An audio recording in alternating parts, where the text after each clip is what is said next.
पूर्व विधायक मंगल सिंह बोबोंगा ने कहा, कोल्हान के नोवामुंडी अंचल के पादा पहाड़ रेलवे स्टेशन अकेले ऐसे रेलवे स्टेशन है जिस स्टेशन में कोई मूलभूत सुविधा नहीं है।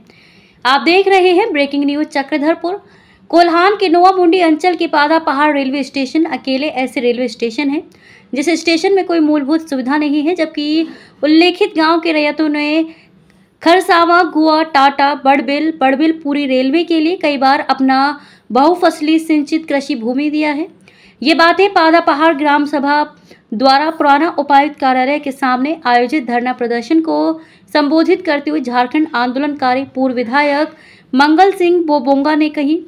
आगे श्री बोबोंगा ने कहा, इतना ही नहीं, उल्लेखित गांव में खाली जगह देखकर रेलवे विभाग कहता है कि ये भूखंड बहुत पहले ही रेलवे के द्वारा अधिग्रहण किया गया है। ग्रामीणों के द्वारा पूछे जाने पर रेलवे के पास उस भूखंड से संबंधित कोई कागजात नहीं है। इसी प्रकार 2009 में उसी पादा पहाड़ गांव की जमीन को रेलवे विस्तारीकरण के नाम पर अधिग्रहण तो कर लिया गया, लेकिन रेलवे अब तक जिनका रैयती बहुफसली सिंचित कृषि भूमि को अधिग्रहण किया, उन रैयतों को न समुचित मुआवजा दिया गया है और न ही नौकरी।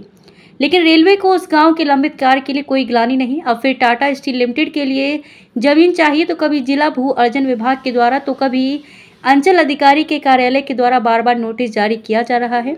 अब ग्राम सभा पादा पहाड़ ने निर्णय लिया है कि जमीन हमारी है। जमीन रेलवे के लिए देने पर सहमति भी बनी तो 1 डिसमिल जमीन के लिए 5 लाख मुआवजा से कम नहीं लेंगे, क्योंकि हमारी जमीन देने का मतलब है हमारी पीढ़ी चली जाएगी। झारखंड पुनरुत्थान अभियान के केंद्रीय अध्यक्ष चन्नी सिंकू ने आयोजित धरना प्रदर्शन को संबोधित करते हुए कहा, जिला और अंचल में पदस्थापित अधिकारी और कर्मचारी बेलगाम हो गए हैं। जिन अधिकारी और कर्मचारियों को अपने कर्तव्य के प्रति ईमानदार और जवाबदेह होना चाहिए, वो अधिकारी मनमानी पर उतर आए हैं। झारखंड पुनरुत्थान अभियान जिला में पदस्थापित अधिकारियों को जवाबदेह बनाने के लिए लोकतांत्रिक तरीके से आंदोलन को जारी रखेगा। झारखंड पुनरुत्थान अभियान के केंद्रीय महासचिव अमृत मांझी ने कहा, झारखंड पुनरुत्थान अभियान का गठन होने के बाद इन 2.5 वर्षों में अगर अभियान के कार्यक्रम पर समीक्षा की जाए तो अभियान का अधिकतम कार्यक्रम जल जंगल जमीन बचाने के लिए ही देखा जा सकता है।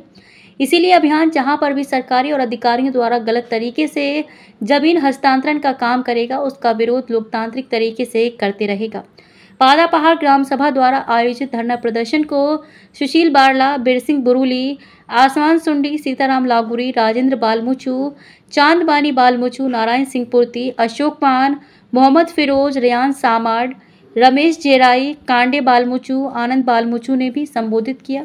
धरना प्रदर्शन में पादा पहाड़ गांव के हजारों महिला पुरुष ग्रामीण उपस्थित थे।